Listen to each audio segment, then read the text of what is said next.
السلام علیکم ورحمۃ اللہ وبرکاتہ۔ دوستو کیسے ہو؟ امید ہے کہ آپ سب خیریت سے ہوں گے۔ اللہ آپ کو ہمیشہ خوش و خرم رکھے۔ محترم دوستو، فرضوں سے پہلے جو سنتیں ادا کی جاتی ہے، یعنی فجر کے 2 فرض ہے، اس سے پہلے 2 سنت ادا کی جاتی ہے۔ اسی طرح ظہر کے 4 فرض ہے، اس سے قبل 4 سنتیں ادا کی جاتی ہے۔ عصر کے 4 فرض ہے، اس سے پہلے 4 سنتیں ادا کی جاتی ہے۔ اسی طرح عشاء کے 4 فرضوں سے قبل 4 سنتیں ادا کی جاتی ہے۔ اب اگر آپ کی یہ سنتیں کسی وجہ سے چھوٹ جائے، مثال کے طور پر آپ مسجد میں پہنچے ہیں اور جماعت ہو چکی ہے اور آپ نے سنتیں ادا نہیں کی ہے، یا آپ اس وقت مسجد میں پہنچے جب وقت بہت کم تھا اور آپ نے سنتیں ادا نہیں کی اور جماعت سے فرض نماز ادا کر لی ہے، تو فرضوں سے پہلے کی جو سنتیں رہ گئی تھی، ان چھوٹی ہوئی سنتوں کو کس وقت ادا کریں گے اور ان کے ادا کرنے کا طریقہ کیا ہے، یہی طریقہ میں آپ لوگوں کو بتانے جا رہا ہوں۔ سب سے پہلے فجر کی سنتوں کو لے لیتے ہیں۔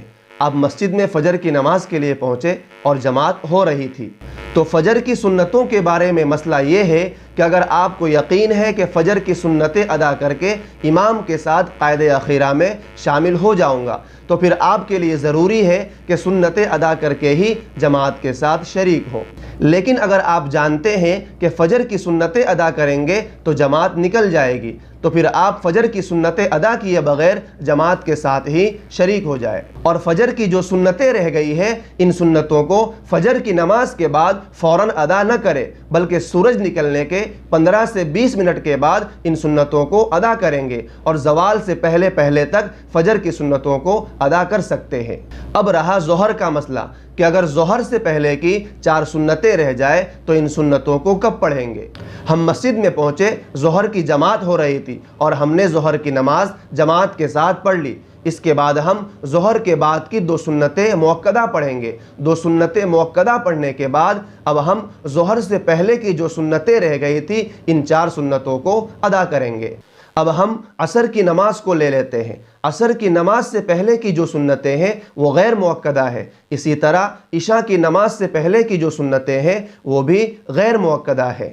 اب اگر کوئی شخص ان سنتوں کو پڑھتا ہے تو اسے بہت زیادہ ثواب ملتا ہے، اگر کوئی شخص ان سنتوں کو نہیں پڑھتا تو اسے گناہ بھی نہیں ہوتا۔ اس لیے اگر کسی کی عصر سے پہلے کی جو سنتیں رہ جائے، ان سنتوں کو عصر کی فرض نماز کے بعد نہیں پڑھ سکتے، کیونکہ عصر کے بعد کوئی بھی نفل نماز پڑھنا جائز نہیں ہے۔ اب رہا عشاء کا مسئلہ۔ اگر آپ کی عشاء سے پہلے کی سنتیں رہ چکی ہے تو ان کو پڑھنے کا طریقہ یہ ہے کہ سب سے پہلے عشاء کے بعد 2 سنتیں مؤکدہ پڑھیں گے، اس کے بعد نفل پڑھیں گے اگر آپ پڑھنا چاہیں، اس کے بعد وتر پڑھیں گے۔ اب مسئلہ یہ ہے کہ عشاء کی فرض نماز پڑھ لینے کے بعد سے لے کر صبح سحری کا وقت ختم ہونے تک نوافل کا وقت ہے۔ رات کے کسی بھی حصے میں آپ نوافل پڑھ سکتے ہیں۔ اس لیے عشاء سے پہلے کی جو سنتیں رہ گئی تھی، ان سنتوں کو اگر آپ پڑھنا چاہے تو صبح صادق سے پہلے تک ان سنتوں کو پڑھ سکتے ہیں۔ امید کرتا ہوں کہ فجر، ظہر، عصر اور عشاء کی سنتیں ادا کرنے کا جو طریقہ میں نے آپ حضرات کے سامنے بیان کیا ہے، اسے آپ اچھے سے سمجھ گئے ہوں گے۔ دعا ہے کہ اللہ تبارک و تعالی ہم سب کو دین کی سمجھ عطا فرمائے، آمین۔ اور آخر میں آپ حضرات سے درخواست ہے کہ ہمارے چینل کو سبسکرائب کریں، لائک کریں اور اپنے دوستوں کے ساتھ شیئر کر کے دینی علوم کو آسان سے آسان شکل میں عوام تک پہنچانے میں ہماری مدد کریں۔